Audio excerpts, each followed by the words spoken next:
And we are live. What's up, beasties? It's me, it's Triple B, your friendly neighborhood bearded book beast. Welcome back to another episode of Beast Friends Forever. Woo! I'm excited for tonight's show. I'm really excited for tonight's guest. Just an amazing, awesome person. Anyone that's interacted with this person knows how fantastic they are. But not only are they a great supporter of so many people, they have an awesome YouTube channel and show that'll be linked down below. But even more than that, they're a fantastic author, as you've probably seen and heard about their books. I am just beyond stoked to have this guest tonight and to be able to talk to my guest. I'll bring them on now. I'm talking about the fantastic P.L. Stuart. Welcome, my friend. Welcome. Oh, wow, Chris, thanks so much for that amazing introduction. I'm so humbled to be here. Thanks for having me. Oh, man, you're welcome, dude. The honor's all mine, man. This is like I was telling you before, like I've been wanting to chat with you for so long. I remember even before I even thought about starting a booktube channel, like early on when I found booktube and started finding indie books and everything like that, your book was one that always like stuck out to me and I always wanted to check out. And then once I got into this space and I reached out to you about your book and you offered me a free review copy signed, and I was just asking like, where can I buy your book? What's going to help you the most? And then talking with you and seeing you interact with other people, I'm like, man, this guy's awesome. So it's just a long time coming and I'm just pumped to have you on here, man. Well, thank you so much, man. Again, I'm extremely honored to be here. Same feelings, mutual. Hoping to have you on the channel down the road as we were talking about backstage. And yeah, I'm just totally excited to be here as well. It's awesome, man. It's gonna be a fun time. We got a lot of awesome people in the chat. I want to shout out real quick. Oh, Christopher D. Brand, hey, the author. What's up? We got Adam Bissett, hey, who I just cover reveal for. What's up, Adam?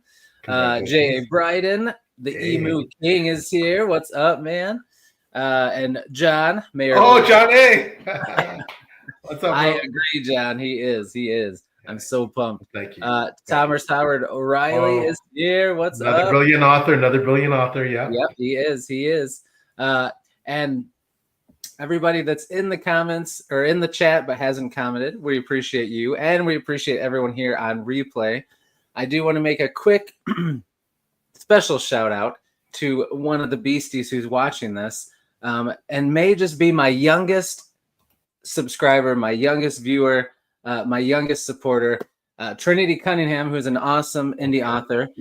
Her daughter Nessie is watching, and Nessie likes to watch the show, which I think is awesome. So Nessie, you're awesome. You're the best. Nessie. PL says hello. All the beasties say hello. We appreciate you, and I appreciate you. So thank you for watching. And I think it's awesome that you like to read. Keep doing it. That's fantastic. Absolutely. All right. So here you go. Thomas says you're the GOAT of author friends. I agree. Thomas is so amazing. Thank you, my friend. He is, man. I gotta. All these people in here are fantastic. We got a fantastic group already. And everyone watching on replay or in the chat, PL's stuff is linked down below in the description. His website, his books, all that stuff. His YouTube channel. So check it all out. Because if you haven't yet, by the time we're done with this chat and you get to know PL, if you haven't interacted with him yet, you're going to want to buy those books. So get ready. And the first one is right here, Drowned Kingdom. Man, and this thing feels like solid, like pristine too, like good quality material. And look at that flop. I love the flop. Got some good flop, man. It is a hefty, good feeling book. But I think, like, as I get into the series, I've seen how nice those hardcovers look too. I might just have to get all the hardcovers. Oh, thanks. Yeah, I mean, this is Pack of Wolves. The new book is so good. This is book 5. Yeah, I do like the hardcovers. Yes, and I like how it's got the stripe on the side of the color. Oh yeah, yeah. That looks good, man. So let's start there. Why don't you? I already introduced you, but why don't you just tell us what your book series is about? Oh, thank you, my friend. Again, Chris, so honored to be here. So the Drowned Kingdom Saga, the pitch is what would happen if, as my version of Atlantis, based on Plato's original tale, No big spoiler. It sinks, but there's survivors, and where the survivors go and what they do. So in my version, the survivors are led by this very flawed and bigoted prince, and he takes them across the water to this new continent to try and reestablish a new Atlantis, essentially. Now, the people in the new continent absolutely do not want the Atlanteans there. So for some background, the Atlanteans in my book, somewhat similar to Plato's Tale, are these ruthless colonizers. They're oppressors. They subjugate other nations. They enforce their religion on other people. They have a reputation for betraying their allies. So they're not too well liked. So, and as well, the Atlanteans are monotheistic. They worship this single god. And in the new continent, the people there worship various deities, what the Atlanteans would consider pagan gods and goddesses. They have mages and druids there. So this is contrary to the Atlanteans' faith. So they feel it is their divine destiny to suppress heathenism, and forcibly convert the idolaters to the worship of the single god. So our main character, he ain't too nice. He's pretty prejudiced, got some issues. So much of the book is centered around the fight for survival by the Atlanteans. Like, will they just get wiped off the board because they have so many enemies? When they go to this new continent, will they survive? Will they be able to adapt? If they make allies, will they betray them? Will their allies betray them because to get in front of them? What's going to happen with the Atlanteans? And with our main character as the leader, can he change? Will he change? To what degree? Will his prejudices doom him and his people? Can he adapt and make real, genuine alliances and friendships and relationships? So that's essentially what the book and the series is about. Man, it sounds so good. And I love that the main character is not like, not the knight in shining armor, squeaky clean protagonist. I love that he's like kind of a tool at first, But that's what you need in this world you've created, in this situation. You kind of need someone who's a little cutthroat, a little gray, and I love my gray characters. So far, man, I'm only a few chapters in, but I love it, and I cannot wait to get back to it. It's very good, man. It's very good, and I'm sure I've heard, just like with any author or any book series, I've heard that every book gets better and better, and I'm excited to be along for the ride, my friend. So you have 5 books out, right? The 5th one just came out, which is fantastic. So how many? We were talking a little before the show, but how many books total will there be in this series? Okay, well, thank you for asking. It's a planned 7-book series. I publish a book every year. So A Pack of Wolves, book 5 just came out in 2025.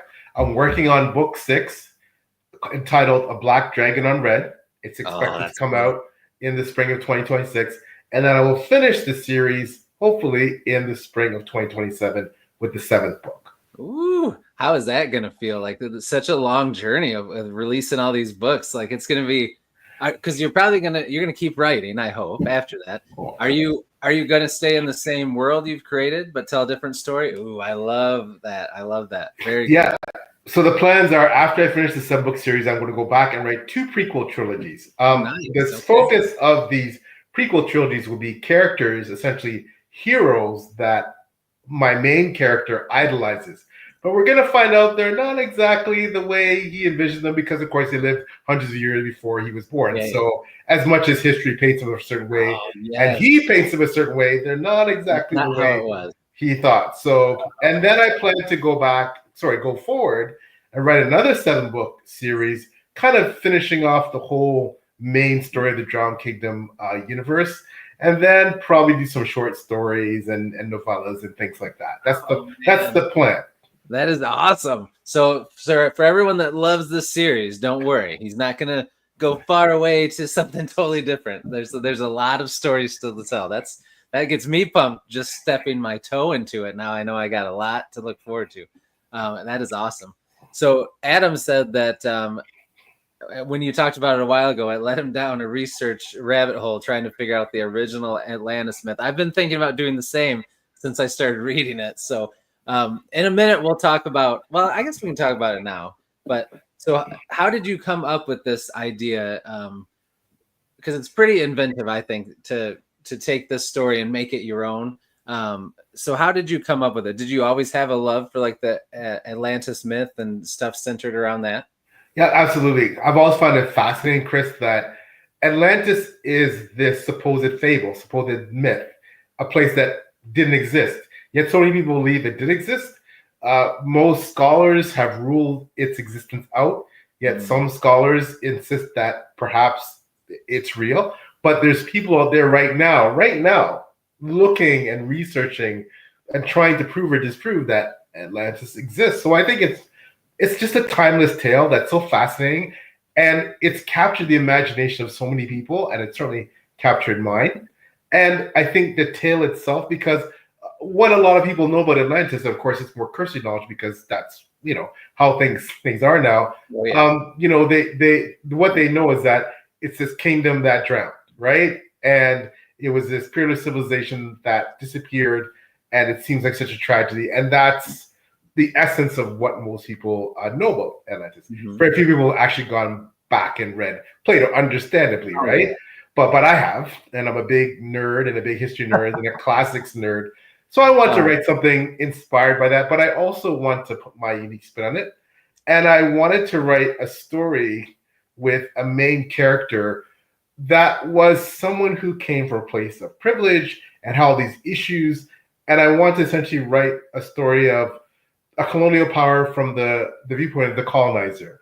And I want to write a story that incorporates some of the things that I've grappled with, like religious intolerance and racism and homophobia and all these things. But I want you to look from the perspective of the person who held those views and kind of, ask some questions about, by that exploration, ask some questions about it, right? Yeah. So pretty big confounding issues that we've been grappling with for a long time. Oh yeah. But also, I really wanted to write the kind of epic fantasy of my favorite fantasy authors, the Bernard Cornwells, the Janny Wurts, the Mark Lawrences, the John Gwynns, all of the great fantasy. I want to write something that hopefully would stand the test of time, and that 100 years from now, when I'm gone, people will look back and say, "Oh, that's good stuff." So, yeah. Oh yeah, that's awesome, man. I love that you put so much of.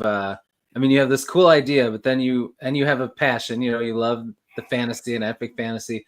You put them together, but then you also put your own experiences and your own things you've dealt with in there, but then you flipped it too, which I think is so cool. Like, what a cool thing for you to explore, looking at it from that point of view. Just gets me even pumped more to read it, man. That's awesome. Well, I appreciate that, man. It's to be honest with you, Chris, like everything in some manner has been done before. Like everything's derivative of something else. Right. But as an author, as I'm sure you know, because I know you're working on your own stuff, you're trying to bring something a bit fresh, like at least, something that you can feel that is somewhat new and a new take. And that's what I tried to do with this. Oh, it's awesome, man. So how did you decide to do first person? Did you always kind of think that's what you would do? Or did you kind of go back and forth between multi POVs or just third person, one character? Or was it always going to be first person? It was always going to be first person. I wanted you to be kind of, for the most part, stuck in this person's head, confronting his struggles and the way he thought, and unfortunately the abhorrent things that he thinks, but to really break down and understand the motivations and his upbringing and why he thinks that way, and kind of put yourself in his shoes, saying, if I was a person like this, raised in this environment, from this background, in this position of privilege, basically that near the top of supposedly the greatest society in the world, and with all of this, with all the things that go into that kind of upbringing, and then basically confronted with a disaster and having to lead the survivors of my people, what are the choices I would make? Everybody likes to say, me included, oh, I would do this, I wouldn't do that, I would do this. But then when you see the situations he's in, some of them which are pretty impossible, I think some people think, you know what? Maybe some of those decisions weren't that outrageous, right? When you look at the context and the unique situation. But no, I always want to be first person. But the thing I do with my series is that as the series goes on, I throw in different first-person POVs, just like limited, just like here and there. Then I start sprinkling third-person, more omnipotent POVs. And then as the series goes on, because there's a lot I don't want you to see up front that I only want you to see later in the series. So that's one of the reasons why I stick, because first person, you're limited to what the character can see and what his knowledge is. You know, this thing. So as I said, until I want you to see those things, I don't put any other perspectives in there. I just stick with the main character. Oh man, that was gonna be my next question. I was gonna say, does it stay just that one POV? But so eventually it branches out as the books go on. Oh, that's cool. Yeah, he'll always be the lion's share of the narrative, but he'll always, like, the deeper you get in the series, the more, especially third person, more omnipotent POVs you get. Oof, that is awesome, man. We had another awesome guest pop in here, Birdie in the books. Oh, Birdie, hey, what's up? No, Birdie is the best. That's my sister from another mother. We share the same birthday. She's a brilliant booktuber. Check out Birdie's channel. I'm honored that Birdie and dear friends Jen and Epic Talent, another brilliant booktuber, they've been doing a deep dive with me into my series, and Birdie's been generous enough to host that. And you know, so anybody who, as they're reading the books and you want to learn more about, like, more insights, Birdie does such an amazing job. Check out those videos that we've done. We're up to date with this series. We just did the one on the Pack of Wolves recently. Nice. So if you want that extra, you know, layer of understanding, perhaps with, I mean, I guess straight from the horse's mouth, check out those deep dives. Very cool. Okay, I'll be checking them out. I will put it down in the description too, so people know they can go check those out. That'd be awesome. I always love that. All right, the covers now, because I love all of your covers. Tell me a little bit about, how did the cover process go with this first one? How did you find your cover artist? Was this always kind of your vision? Did you come up with it? Was it back and forth? How did all that go? I'm one of those crazy, obsessive, planners that I plan everything out. So I have all the titles for all the books that I plan to write, all 25 plus planned out. Wow. I have the back cover endorsement, like the back cover blurbs that use synopsis planned out. I have the covers planned out. I have it. It's really like, it wasn't so much finding the artist. It was the fact that I had the central image. And if you look at all my books, they all have a central image. I want to keep it really clean, really neat. I love fancier covers with these brilliant, scenes and stuff. But for me, I wanted my covers to be simple. And I think hopefully, again, I talked about standing the test of time. I wanted them to be, it's something that will translate in years to come. They'll never age out because they're so simple and basic, right? So I wanted you to focus your attention on central image. The image is very meaningful to that particular book. And when you read the book, you find out why. And the color scheme that matches that image. And again, when you read the book, you find out why. So, that's as basic as it is. Oh, gorgeous, man. They're beautiful covers. You did a good job on them. I love how you've got the one color here, but then this color plays into the spine and onto the back. And then you got the little stripe there. I mean, come on now. Nice job. Oh, thank you. It's all very purposeful. It's all consistent. If you look at all my books, you can see it's the same thing. There's a reason for it, right? And again, I just, if you look at for example, the mass market paperbacks of some of the biggest fantasies out there, whether that's Song of Ice and Fire / Game of Thrones or whatever, frequently that's what you have. So I wanted something like that. Yeah. Oh, well, it was a good choice. And Birdie says all the covers will make sense once you finish the book. So there you go, just like you said. Thank you, Birdie. And Birdie knows. She's got the inside scoop. She does. All right, very cool. Well, in a second here, we'll switch gears, and I want to hear about your journey to getting to this point.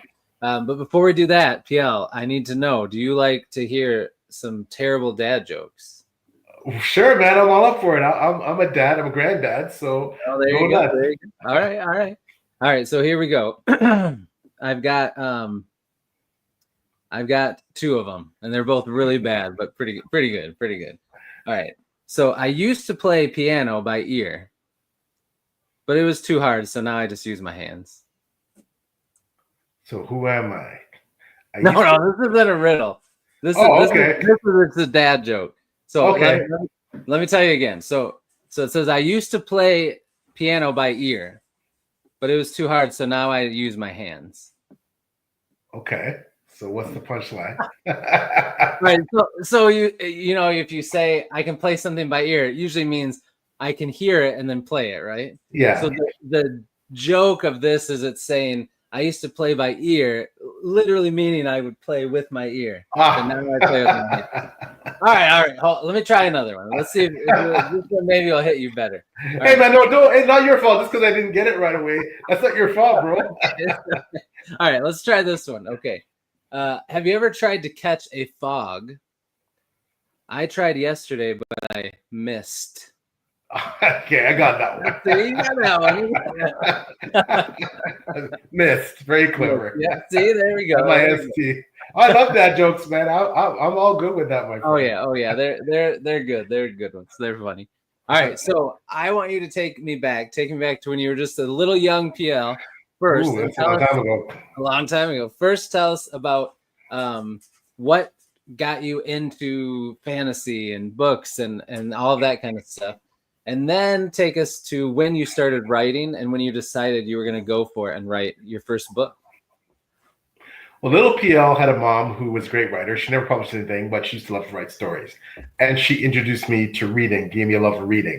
And I used to write these little stories kind of like, more like, okay, when I got in trouble to kind of amuse people and distract them, like, hey, I'm a doctor, say I wrote this story, have a look. And then they would laugh and then eventually your family, of course, their bias starts saying, you know what, you got kind of a talent there for writing. So, and I loved reading. And eventually, and I always knew by then I was going to write a book one day. But then, you know, I went through years of formal education and then a busy career and a family at a very young age. And that dream it was just put in the background. And then I got to a stage in my life where, you know, you're getting close to 50, you realize you have more years behind you than you normally do ahead. Right. And I'm like, well, if not when, like, if not now, when? So then with the support of my amazing wife, Deb, I love you, honey. If you get to watch this later on, she was willing to okay, I'll be like your business manager or partner on this. Like we'll go full route, we'll make it a business and and she's got that kind of mind and training as well. So okay, we'll go for this. And then after I did my research, it's like, okay, well, because when I found out the traditional route of getting an agent and trying to get a book deal, I was like, I don't have time for that. I'm a patient guy, but I'm too old for that. That could take me years. So I want to write as many books as possible while I'm alive. So I said, okay, self-publishing, and that's where we went. And, you know, kind of the rest is history. And I haven't looked back, published, you know, first book in my 50s, and now I'm in my mid-50s, and I have 5 books out. And I just want to keep going for as long as God gives me breath and strength to do it. So that's good. We like to hear that. That's good, man. Now, when you first started out, did you plan to do one book a year, or did that after like you did the first book, were you like, I can do this once a year, or was that kind of your plan going in, like I'm gonna hit it hard and I'm just gonna try to release one book a year? Well, I wrote the guts of the entire series beforehand, before I published first book. So basically, I just had to take portions out of that and then elaborate on it, expand it, and do some tweaking and polishing. And that was first book. So knowing that I kind of had the guts ready, I felt, you know what? Even with my full-time regular job and that pays the bills and everything else, I might be able to get a book a year. I wasn't sure.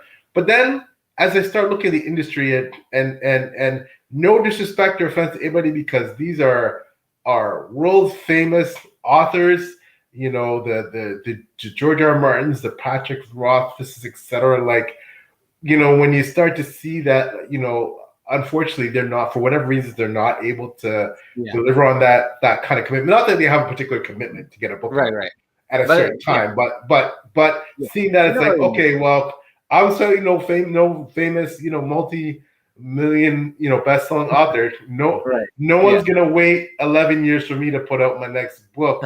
You're kind of, especially at the rate of so many great books coming out, indie and trad published now. like you get lost, right? So I'm like, you know what? If I can publish around a book a year, at least until I finish the series, then I might take a little break, about a year break, and then go hard again, just to rest and rejuvenate.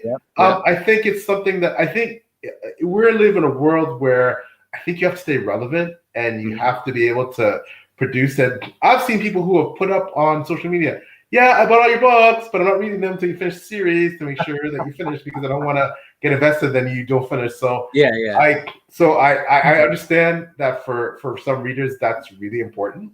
They don't feel like they want to get burned.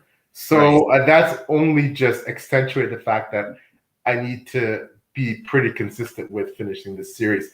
And putting out a book a year, you build a sense of trust with your readership okay, PL is going to deliver, right? Yes. So, that's smart. That's very smart. Now, as a reader, do you, because I never have had that problem. Like when if a new book comes out and it's book one of a series and that's all that's out and it looks good, I'll read it. I've never had that problem. Are you like that as a reader too, or do you like to wait till a series is complete? Nope, I'm absolutely the same way. If a book looks great, I will buy it. And if the author hasn't gone any further than book one, whenever book two comes out, if I love it, I'll pick it up. But I'm sensitive to the fact that not everybody feels that way. And that there's so many books to read, you know, especially if you're into series. Why would you invest if the author, you don't think the author, and you really you love the book and you want to read the next one, you're excited to do it, and it doesn't happen, that can be disappointing. So, you know, I don't hold it against anybody. I'm like you, that it doesn't Yeah, some people do. They like to binge. And I mean, I love to binge a series. That's always fun.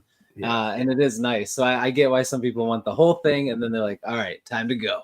But so that makes sense. But you're right. Being that consistent for 5 years and 5 books, like that tells people like, hey, you can count on me to get to the finish line. So that was a very smart decision by you. I think so.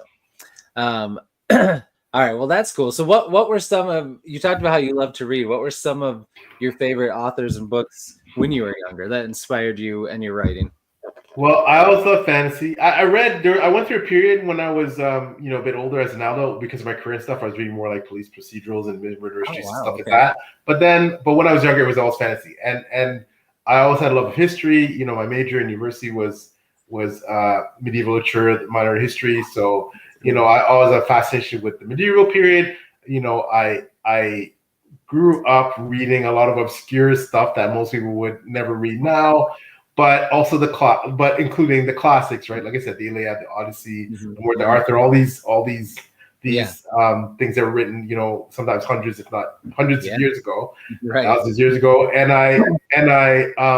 But then when I got into a bit more modern fantasy, I still was drawn to the stuff that was a bit older. And it was a series. And when I got to before I was going to write the Drowned Kingdom Saga, a couple years before, I read one of my favorite authors, Miles Cameron's Trader's Sun Cycle. So it's funny now, you know, he and I are friends, and he's such an amazing guy. Miles is like the most interesting man in the world. Like the things that he does, like he worked for the real NCIS in the States, really? Military intelligence. He's like he does the reenactments. He travels all over the world reenacting these famous ancient battles. You know, you go into his place, got to play with the swords. He's got all the armor. Like, he's just a great guy, and just a really warm, wonderful human being. Anyways, I read that series and I was like, I want to write a series like that, because he has such a sense of, he brings such a sense of authenticity and gravitas to, especially the world building and the historical research and his fight scenes, because he is a reenactor. Like, I want to write a series like that. I don't have that same background, but I want to do my best. So that's the kind of series I want to write. And that's what I set out to do when I wrote the Drowned Kingdom Saga. So that was a big inspiration on me. But when I was younger, it was all the typical fantasy books. It was the Lord of the Rings, the Chronicles of Narnia, the Chronicles of Prydian, anything that you would have thought of that was considered fantasy. And of course, as I got older, the Song of Ice and Fires. And, you know, right now my favorite fantasy author and series, The Wars of Light Shadow by Janny Wurts, another dear friend, who is just, again, as amazing an author as she is. She's even better human being. And her work, like my friends would tease me and call me a pro snob. no one writes prose like Janny Wurts. Her Oh, yeah. prose is just on another level. So yeah, she is my favorite author, and yeah, I read everything she writes. But I also right now there's so many indie authors that I absolutely adore. I have like a stack of books here. If you want me to do Rex at all, I can flash them. Like I got Rex, bro. Like the indie sphere has blown up. It is the cutting edge. It is where you really can find things that you perhaps you're looking for in the trad market. Not that there are great trad books that maybe these subjects aren't being written about. These topics that we explored, you can find them in indie. Yeah. Right. So yeah. Oh yeah. Well, yeah. Just shout some out, man. We got. I'm gonna go quick because I know there's a lot here. So okay. So Sienna Frost, Obsidian Awakening, dark fantasy, luscious prose, really twisted, messed up characters, just gorgeous. She's another brilliant author. Sienna Frost, Obsidian series, second one's out now, but yeah, one of my favorite people in the sphere, one of my favorite authors, everybody's favorite booktube, Professor Philip Chase. This could be my next read, While Darkness Gathers. Nice. Philip's Edan trilogy is my favorite. Is right now my top indie fantasy series of all time. So this is this is a sequel to that series. So yeah, Philip is amazing. That's gonna be one of the next ones. Tim Hardy, another brilliant author, best known for his SBFBO semi-finalist series. So Hall of Bones was the SBFBO, sorry, not semi-finalist, finalist book. And so that series is what he's best known for. However, Brotherhood of the Eagle is the name of the series. However, A Quiet Vengeance, Samuel, this is my favorite book for him. It is amazing. So the characters, he is just a fabulous author and a dear friend. Sarah K. Balstrup, SBFBO semi-finalist book, The Way of Unity. Actually, I read this. I was a judge for SBFBO for Before Go Blog, and I read this book, and this was the book that I recommended along with the wonderful Dr. John T. Morrow to go on to semifinals that year. Just an amazing author. Again, dark, with some really twisted stuff, but just lush, and again, great writing altogether. Sarah K. Balstrup. Great stuff. Dang. Gunmetal Gods. Yep. Zamil Akhtar, Cosmic Core Extraordinaire. Really dark characters that you love to hate. Not sure if you like any of them, but yeah. I mean, this is a pretty popular series making rounds. But yeah, definitely worth your investment. One of my favorite series out there. Not finished yet, but yeah, this is a great series. This is a great series. Oh, Sardanian. Yes, there we go. Yeah. L.L. Stevens. Yep. Sure series at Trimpery. This is going to be my top indie books of the year. This is absolutely beautiful, lush. The character work. You know, mature writers, man, they just bring that life experience that I think just enhances their work. And her stuff is just absolutely fabulous. You got to read this stuff. My bro, Timothy Wirt. Yes. Platinum Tinted Darkness, baby. Heck he writes great stuff, exciting, fast-paced stuff that really grips you. His novellas have done really well in the, forgive the acronym, self-published fantasy novella, science fiction novella. I don't know all I don't know the acronyms, but he's a great writer, and he's done really well with that stuff. And this is his main series. So, Legacy of Bulan, great stuff. Legacy of Brightwash, Bringing Tears, Krystle Matar, another amazing person, author, and friend. This is an indie darling. You know, there's so much like with it, murder mystery / steampunk / gas lamp. It's just beautiful. It'll bring you to tears, man. It's just got so much heart in this book. So that's another one. I'm getting there.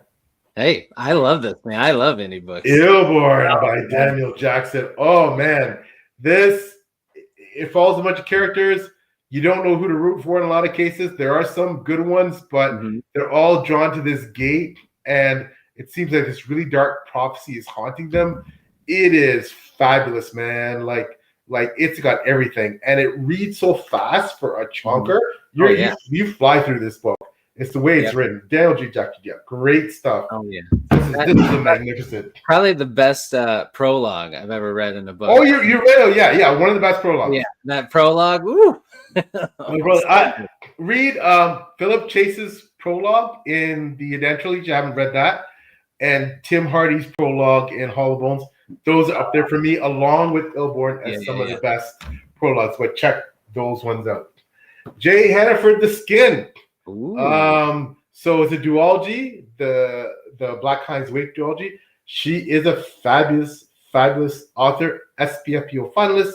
Not for this book, but for whatever the book. So, but look at those covers, man. I mean, come on. That's gorgeous. Yeah, but Sulkies, you don't read a lot about Sulkies in fantasy, but such unique stuff, and she's just a fabulous person. Yeah, check out Jay Hannaford. Her stuff is amazing. Another dear friend, H.L. Tinsley, we met of Ash and Shadow, very popular. Another SPFBO finalist book. She's an amazing author, amazing booktube personality. She does a lot with the spotlight, the indie spotlight stuff. Check out H.L.'s book. Just dark, gritty, disturbing, but funny, snarky, and just like that. That kind of like that Joe Abercrombie kind of like, just snark that you just love, right? So really, really good stuff. My boys, Zamar Mir, Riven Earth. Yeah. Give it up for Zamar. New author on the scene, but he's hot off the press, man. He's going places. He writes awesome stuff. So dark again and twisted. Dinosaurs. Like, come on, man. You got to invest in this, right? Yeah. It's a duology. It reads fast, but the world building's fantastic. The characters are rich. Yeah, it's got everything. So that is almost done. I got 3 or 4 more. Oh, all right. Severing Sun by Vaughn Roycroft. This is Sundered Nation trilogy. It's finished now. I have to get to book 3. Both books were fantastic. Chef's kiss. When I finish reading this series, I'm sure this is going to be my top 10 of indie of all time as well.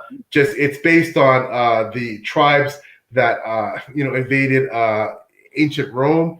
So it's just fantastic, right? The Severing Sun. Very action-packed, amazing battle scenes in there as well. And then we got Dark Oak by my boy Jacob Sanix. Jacob's a 2-time SPFBO semifinalist. The premise of this is what would happen after the Dark Lords defeated, and can people kind of hold together, or do they all fall apart? So great series, the Dark Oak series. It's finished. It's been out for a while. Jacob Sanix, amazing writer. Yeah, brilliant. Okay. The concept is fabulous. Bjorn Larson, White Own Drakes. If you want fantasy satire, right, with a lot of dark themes, Bjorn's a brilliant writer. He's a Norse expert. So you want to know something about Norse mythology? Message Bjorn. He's got you covered. He is also a brilliant author, a great person. 2 more. The Ice Widow. Now this is not now Elspeth Nochisak writes great dystopian sci-fi fantasy. This is the book for her. This is my favorite. It's a great book, but if you check her out, she's got some amazing stuff out there. Really dark but uplifting and hopeful at the same time. So check her out. And in the same vein, that's her other book. I don't have A.M. Winnie's book with me. I wanted it. It's lent out, but this is Anne's other book, that part of a series that is recently ongoing. So I just read an arc of book 2, and it's great, and this is great as well. And finally, this is not indie, but I have to put up something by Janny Wurts because she's my favorite author. This is Sorcerer's Legacy. So Janny, of course, is an international best-selling author. She co-wrote the Empire series with Raymond E. Feist. I mean, Wars, Light, and Shadow is, to me, the greatest fantasy series ever written. So, check out and read anything by Jay. Yes, it's not indie, but I had to stick it in there just for because. Oh, yeah. Yeah. Those are some awesome recs, man. I will put a little, I don't know if I can do a timestamp in a live thing, but I'll link all those books down below so people can check them out, because there's a lot of those I have already, but there's probably half of them I don't have or hadn't heard of. So that was awesome. Okay, thanks for sharing those, man. My pleasure. Got to give some love to the peaks, man. This community is all about uplifting each other and boosting each other, and I'd be nowhere without the people in this community like yourself. Yeah. And you gotta wreck out your peeps, man. So Heck yeah, dude. absolutely. I love it. Awesome. Let me shout out a couple people that popped in while we were going through those awesome books. We got E.L. Montague is here. Oh yeah, another amazing person. Yeah, he is. And fantasy and sci-fi oh fans. hey, what's up, peeps? Long time no What's see. up? I What's know. going on? What's going Got on? awesome dudes in here. Yeah.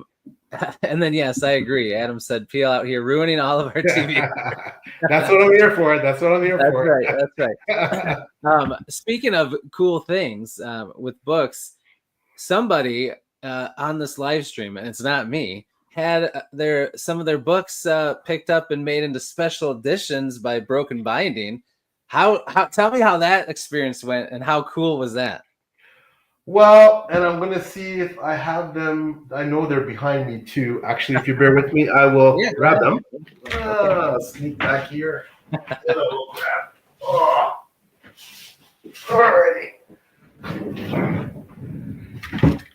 Alrighty.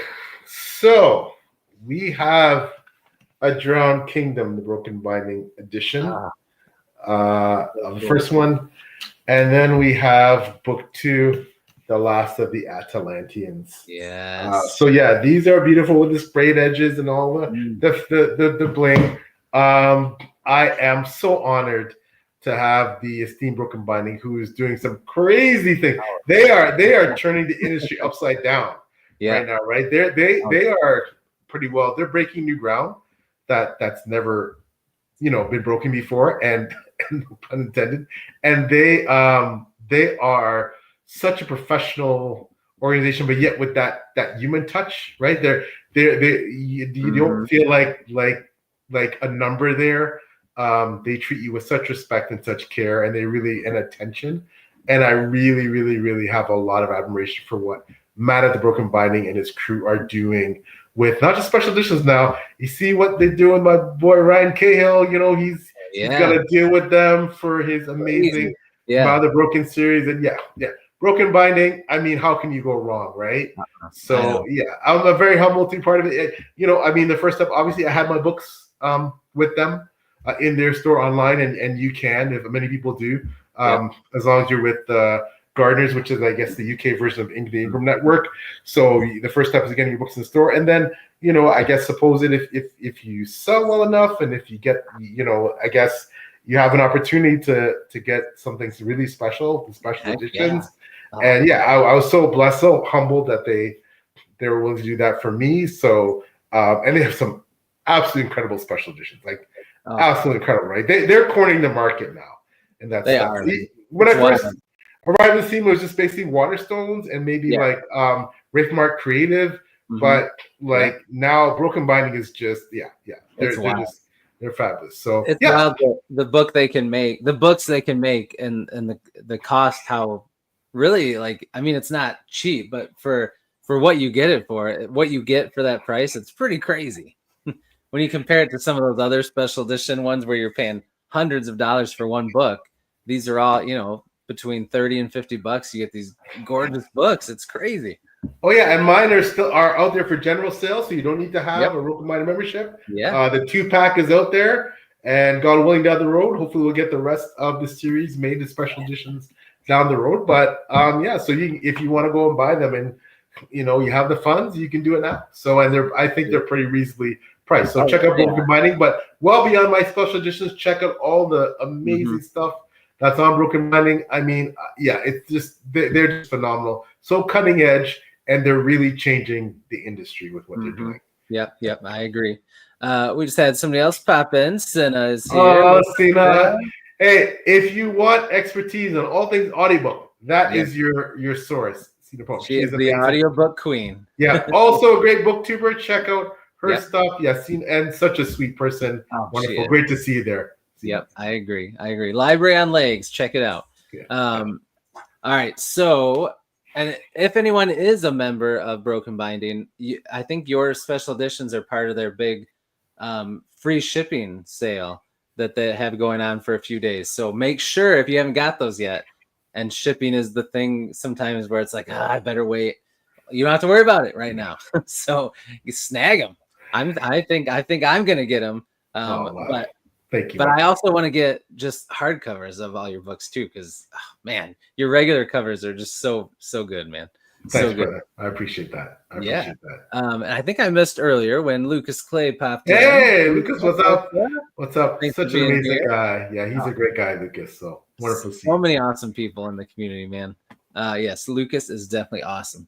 All right, so now I have some questions for you about writing process. I like to pick writers' brains and see how they do things. So the first question, and you mentioned earlier a little bit how you had kind of planned out the series, but so do you consider yourself more of a plotter or a pantser or somewhere in the middle? Oh, unfortunately, as I kind of indicated, I'm an extreme plotter, like beyond, like over the top. I plan everything out. Like I said, book covers, titles, back cover blurbs. I have so many spreadsheets and charts with family trees and chronologies and mini Wikipedias of all the kingdoms. And, it's just, it's kind of obsessive. And you can get lost doing that stuff, man. Like, I'm a nerd. I can just nerd out and lose myself doing that stuff for a few hours instead of writing. So I have to make sure I don't do that. They're just there for reference material. So I can keep continuity and keep my book straight. But I am definitely a plotter. I figured when you said you pretty much had the whole thing, like all 25 books, the titles all out, everything figured out. That's awesome, man. It makes it a lot easier going forward. Now there is some room for spontaneity. Like, I'm not completely inflexible, although I feel that way sometimes. Because what happens sometimes, I've talked about this before. I'm not sure if you feel the same way. Sometimes certain characters just demand more book time. They demand more page time, and you plan for them to be minor, but it's like, nope, I gotta make this character. I gotta give them more of a feature here, so that happens. But at this point in where I am in the series, I'm almost done. I'm writing book 6, and I'll be finishing with book 7. The fate of almost all the characters is pretty well decided. Just a couple. I'm like, I was sitting down. I was with my wife the other day. I was like, I'm really debating on whether I'm going to kill this character off at the end or keep him alive. And she's well, kill this one, but keep this one alive instead, because that one's up. It's like, you know what? That's a good idea, right? My wife is brilliant. So, So, anyways, But almost everybody else, their fate is long decided. Okay. So that was going to be my next question. Like, even though you're a plotter, has there been times where the characters made you change an event or something like that because it's like, well, now that I've written them for so long, I don't think they would do that anymore, or this person is really fun to write, they need a bigger part, or so it sounds like you have had that happen. Yeah, it's more like that. It's more like initially this character didn't have as large a role, and then they're just and also too, you get feedback from readers like, man, like, I really love this character. Are we going to see more of them? And, in very rare cases, I'm able to do that. But when I do, and I feel the same way, if I feel the same way, I'm like, you know what? They're right. I really would love to give this character, and I do, right? For the most part, you get a consistent cast of characters. Yes, the character list is big, but the main characters, I think you pretty well quickly figure them out as you go through, the first couple of books. And then for the most part, you see them show up in some form, maybe not as large role in every book, but they're kind of there. But as the series winds down too, right? Characters get killed off, right? So I subscribe to the George R. R. Martin, school of like, no one's safe. Right? Even my main character. So, people gonna die, unfortunately. So that's the way it goes. You gotta have that, man. You gotta keep readers on their toes, right? They gotta not feel too comfortable. And plus, obviously your story and your world and everything, there's some darkness to it. So it's to keep it gritty and that real feeling, you gotta have some what's the word? Consequences, right? For the things that happen. So I think that's good. CJ Switzer, another awesome author, just popped in. What's up, CJ? All right, give me 1 second. My office has magnetic doors, which is cool, but my dogs always lay outside of it. They bumped it open, and now they're both in here, like they're starting to whine. The doggies. I'm gonna put them back out there. I'll be right back. No problem, man. My pleasure. I'm just gonna reshift all my books over there because all these books that I had for Rex, I kind of popped over there on purpose. So I will pop them back over in the meantime. Oh yeah. There you go. Adam made a good comment earlier. Adam Bassett, he said that you had that big stack right next to you of all your friends' books, but you didn't even have your special edition beautiful books within reach. That's how awesome you are. You're thinking of others. Oh, well, thanks, man. Well, they deserve it, man. They're just amazing authors, and I'm just privileged to be able to read their stuff and interact with them. And that's why this community is just so wonderful, man. That I just get such joy out of it. So yeah, of course. The least I can do. We got some more people popping in here. Jasper Renwick, another awesome Hey. here. What's up, Jasper? What's up, Jasper? CJ's excited to start the Drowned Kingdom, so there you go. Oh, well, thank you, CJ. I hope you enjoy it if you do start it. So thank you.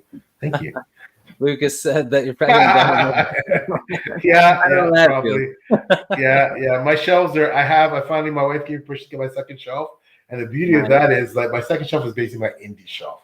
So I have all these amazing indie books. You can't see it on this side, but I have all these. And one day I'll do a book tour when all my shelves are filled out. I'll probably do a book tour, post that on my channel. But yeah, the indie stuff, like they're just beautiful, man. Of course, the traditionally published books are beautiful, but it's nice to have the indies have a special place. So.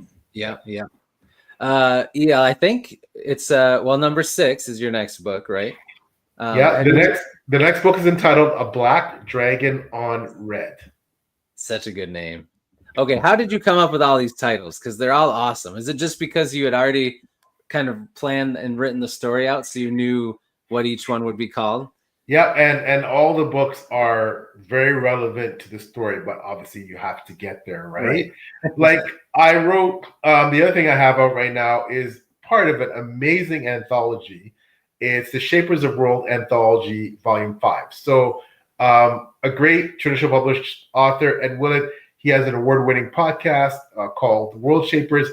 What he was doing was he'd invite certain authors on and then ask me part of an anthology puts out every year. Amazing. They asked me, I don't know why, got me like, these are some amazing top flight authors, right, for this thing. So the 5th and final version, he decided to call it quits this year. I'm lucky that he asked me. It's Shapers of World 5. It is a beautiful book. It's got sci-fi, fantasy, horror. My fantasy there, hey, if you're into, this is spooky season, this is kind of like fantasy horror. My story, it's entitled Forest Dark. So if you don't want to delve into my 400, 500 page mass market paperback books, and you want to get some of my writing, my Forest Dark somewhere in the middle of this book. But read this anthology for the other brilliant authors, just some amazing authors in the anthology. MJ Kuhn, like a bunch of really great authors. So, but my title here is called Forest Dark, and it's fantasy horror. It is set in my Drowned Kingdom universe, centuries before the main series. Oh, cool. But I think I'll give you a little taste of maybe what to expect as the series goes on. I think you might. Yeah. So, Shapers of World Anthology, Volume 5. Okay, and that's people can find that on Amazon or whatever. Yeah. Very cool. Okay, I'm gonna blow your mind for a second here. I think PL, you have 5 books out. People love your books. Everybody here loves you. I think it's time for you to realize that you are an amazing, top-notch author, and that's why he asked you, and that's why you deserve to be in there, my friend.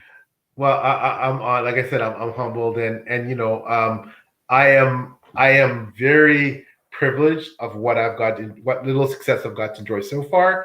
It's that point where, and you'll experience it too, when you publish your stuff, Chris, that, when it's not just your mother and your friends and reading your books, and it's like, oh, wow, there's some stranger in Germany or Australia or Indonesia bought my book, and you look at your stats on Amazon, it's like, wow, you know what I mean? And then they leave a nice review, or even they don't leave a nice review, right? It's just, or it's a bad review, but someone's reading it, right? And that's just a really special feeling as an author, which I know you'll get to experience, and I think it's one of the most special aspects. Oh, I can't wait, man! Can't wait.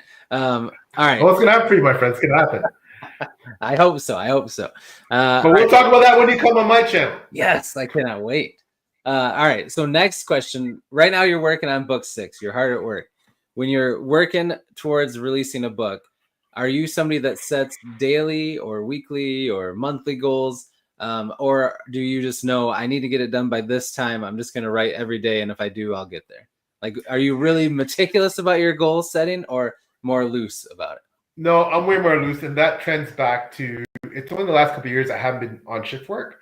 So I spent the vast majority of my working life doing shift work. So, sometimes, man, you had a rough shift and you have to stay late and take care of stuff, and you come home and you're just tired. You're just trying to sleep. You get up or you don't sleep well. So based on that, I wrote when I had the vitality, the energy, the interest to do it. And I got into those habits.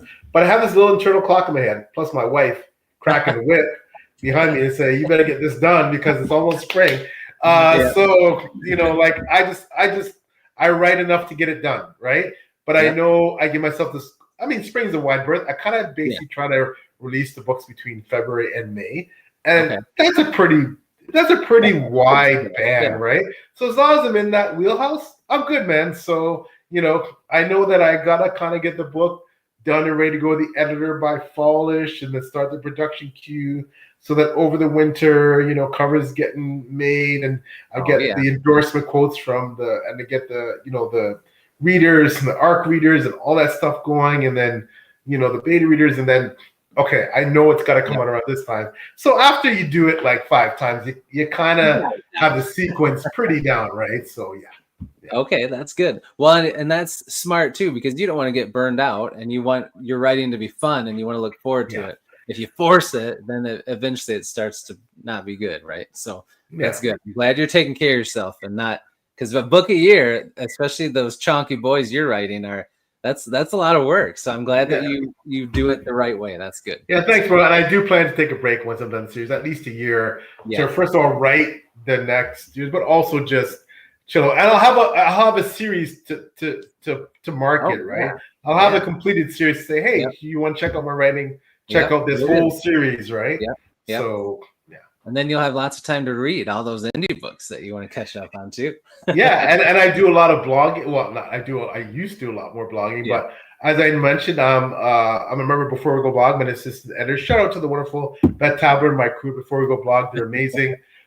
So I do write reviews there. I'll put my reviews on Goodreads, and of course on my YouTube channel. I haven't been posting much as I want. I have been really getting to do my 6 Elementals interview series, which is awesome. Getting to interview fabulous people in the community. I haven't posted as many other videos, which I hope to change. I've just been really busy with work and life and just trying to finish book 6. But I think that'll change soon. I'll have more time to get back into making more content there. But like we talked before, my channel is just more for fun. I'm not worried about how many subscribers I'm going to get. I just I go and I post my stuff when I get. My thing is about giving back. I started that interview series to give back to all, especially the wonderful indies, particularly in the community. Yeah, I interview all kinds of authors, indie, but really the focus is those indie authors who are so deserved. Some of them I only have 5 reviews on Goodreads, but their books are amazing, and they deserve to be highlighted, right? So that's that's the focus of the channel. That's awesome, man. That gets another applause.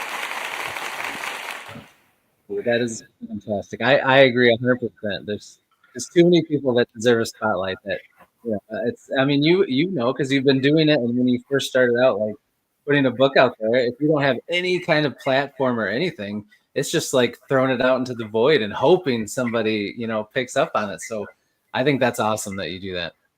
Yeah, thanks, man. I'm still one of those small indie authors too. I'm not some big name, but you always think, oh, how small I am, but then you realize the people that don't have the odds that I do. Obviously, people have much more, but then you look and because I was that person, right? That only had a couple of views, or what I mean. I was that person. So giving back is just I haven't got to the point now where I'm starting to dip into featuring people just from the community.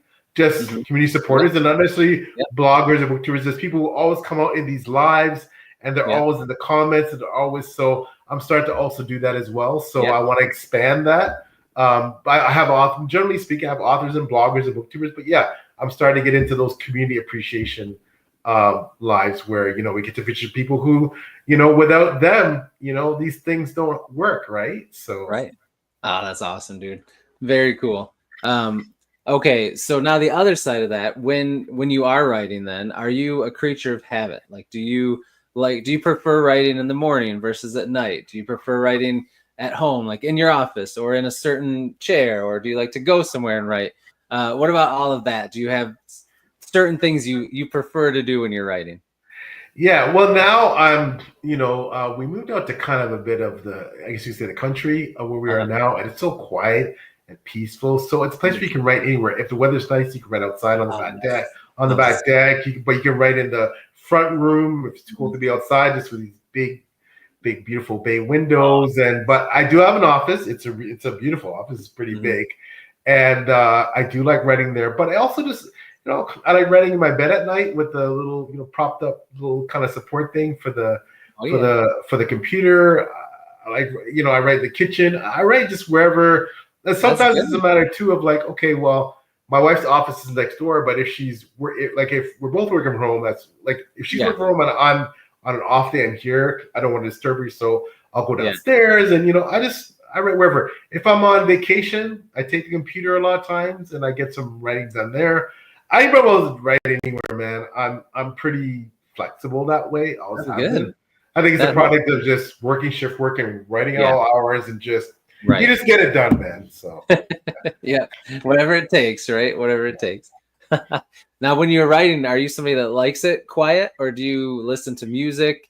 And if it is music, does it have to be instrumental with no lyrics? No, I prefer. That's an excellent question. I do prefer instrumental, no lyrics. What I normally listen to, if I'm listening to music, is especially if I'm writing like a battle scene, I just like movie soundtracks like Gladiator, Game of Thrones, I listen to that stuff, when I'm to set that mood. But if I'm just by myself and there's no one around, especially when I'm not writing that type of scene, I tend to just like quiet. I tend to just write quiet. It's the best for me. But yeah, if I'm really into like that epic battle part of the books, like I'm writing a battle scene, I love that music to get you juiced up, get you jazzed up, man. So yeah. Okay, nice.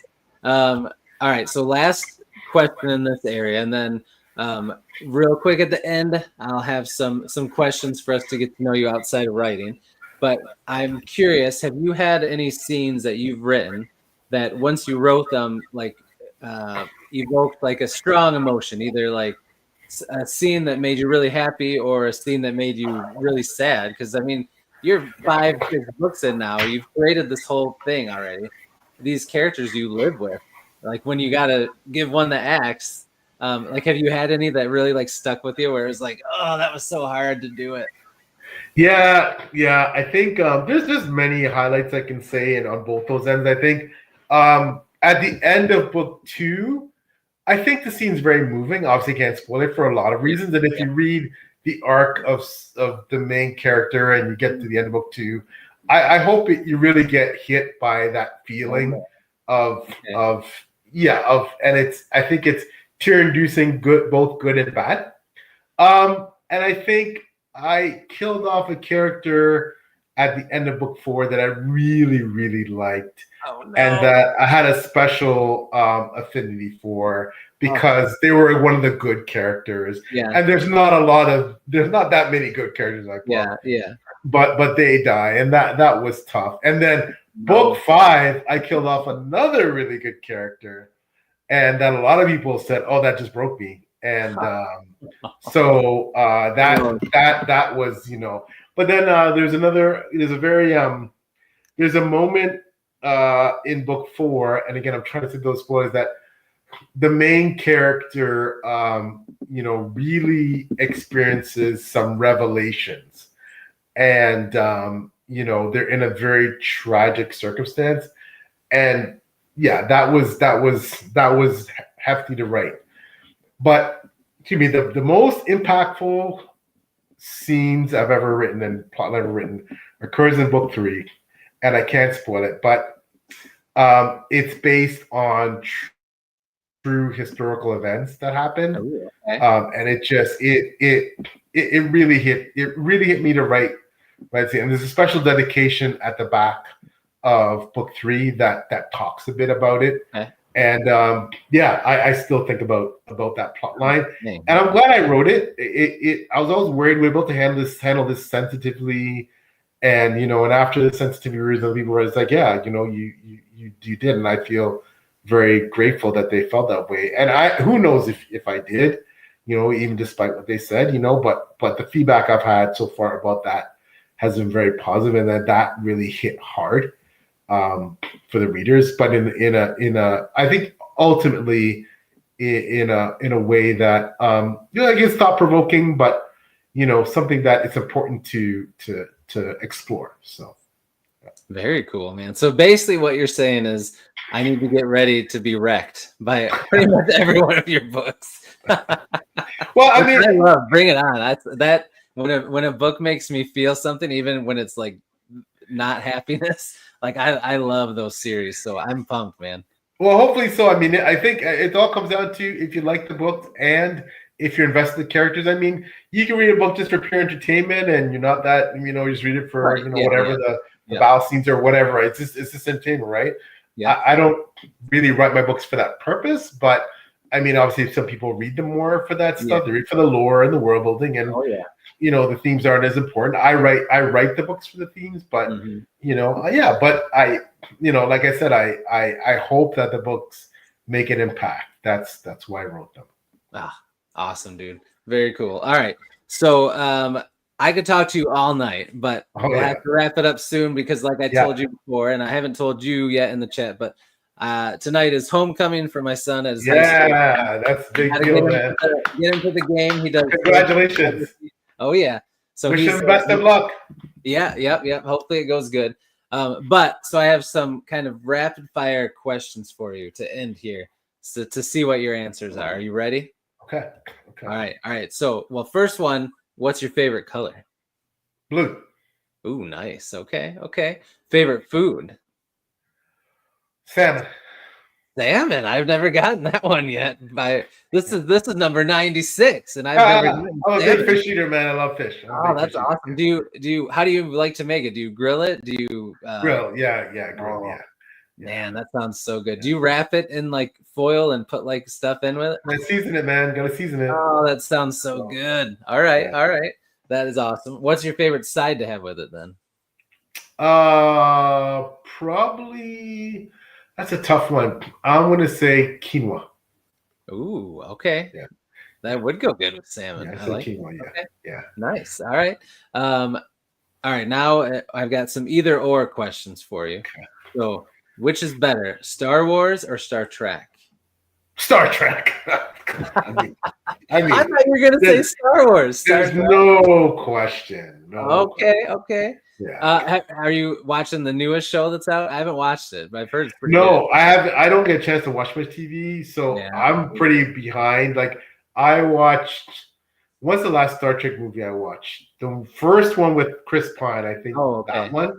So I'm way behind, but I've watched all the rest of them previously with the next, like with an old Next Generation cast and anything with the original, with like Rathacon, like anything, But again, I'm old, right? So, but I haven't seen most of the new series, like probably the last 5 or 6 new series. I pretty well stopped with like Deep Space Nine and Voyager. Like I watched all those, and then after that, like I kind of stopped after that too. Yeah. Which one's your favorite? What's the best Star Wars series? Star Trek? Star Trek, yeah. Next Generation. Yeah, me too. Next Generation. Next Generation. Yeah, it's good. It's good. Nice. All right. Now DC or Marvel? What's better? Marvel. Yeah. Marvel. I mean, Marvel. Comic book stuff for me. Is this popcorn? Is this like? Oh yeah. I mean, I haven't watched a lot of them because there's so much Marvel stuff, right? Oh, there is so much. TV shows, this and that. Like I pretty well watch almost everything in the Avengers arc. Yeah. And I watch Doomsday when it comes out. Oh yeah. Same. But anything connected to that main Avengers arc, whether it's the Iron Man stuff or Black Panther, or like I've watched all that stuff. Yeah. But like I don't watch the show like I don't have time. I can't keep up, right? So I hear you. But yeah, Marvel. Okay. I have like some of the DC stuff, but Marvel. Yeah. Okay. Were you ever a gamer?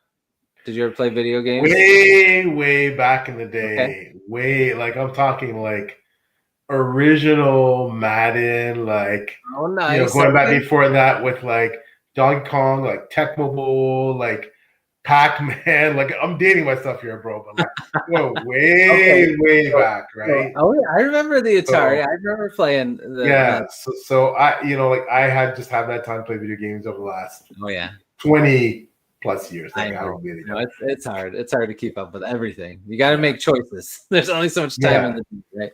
Yeah. All right. Who is your favorite Ninja Turtle? Ooh, that's a good one. Leonardo, I think. Oh, nice. I Okay. said Leonardo. The leader. Nice. Okay. Yeah. Mine was Leonardo. always Michelangelo. Yeah. That it's a 1A. It's a 1-1A I know. They're situation, but both. yeah. Those are my two favorites too. Yeah. It's a 1-1A. It's a 1-1A. Very good. Very good. Cool. All right. Okay. Last question.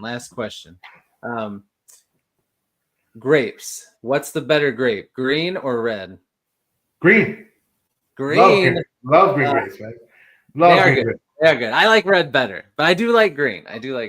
Greens, I tend to. I think part of the reason is I'm lazy, and most of the green grapes we get are seedless, so I don't have to spin the pits out. So yeah, I agree. That's fair. That is very fair. Green. Oh man. Well, all right. Awesome. This was fantastic, dude. I had a blast. Like I said, I could go another hour. And next time you come on, we probably will, because I definitely want to have you on again. And this has been a blast. You're fantastic. Keep doing what you're doing. I'm excited to keep going with your books, and I'd love to have you back on to talk about them as I go through them, and to have you on every time you have a new book come out. This show is called Beast Friends Forever because we are Beast Friends Forever now, PL. So thank you, my friend. You're so amazing. You're so awesome. Best of luck, your son. Homecoming. I'm a big football fan, so I almost wish I could be watching myself. But just have a blast. Thanks for having me on, making the time in your busy day. And yeah, I can't wait to talk to you again soon. Oh, awesome, man. Well, before I go into my ending spiel, the floor is yours. If you want to shout out, share, remind anybody about anything, the floor is yours. Just basically PL Stuart on socials. Almost everything is at PL Stuart Writes. Twitter, Instagram, Facebook, all that. The website's plstuart.com. The books, Drowned Kingdom Saga, 5th book out in the series, A Pack of Wolves out right now. 6th one, A Black Dragon on Red, coming in the spring of 2026. And for spooky season, if you like spooky stuff, check out my short story, Forest Dark, in the Shapers of World anthology. Gives you a little bird's eye view into my writing, kind of a sneak peek at what you might expect is coming in the Drowned Kingdom Saga. So, and for it's fantasy horror. So hopefully for spooky season, it just fits the palette. Heck yeah. Awesome. All right. Good stuff, man. Well, we will end it there. Thank you to everybody in the live chat. You guys were fantastic and awesome group. Thank you. And thank you everybody watching on replay. We appreciate you. And again, thank you for watching, Nessie. I appreciate you. Keep reading. And we will see you in the next one. I'll be back next week. So keep an eye on the socials to know who I'll have on and when. And I'll see you then. And until I do, as I always say, devour your TBRs, be brave, be beautiful to one another, and be beastly.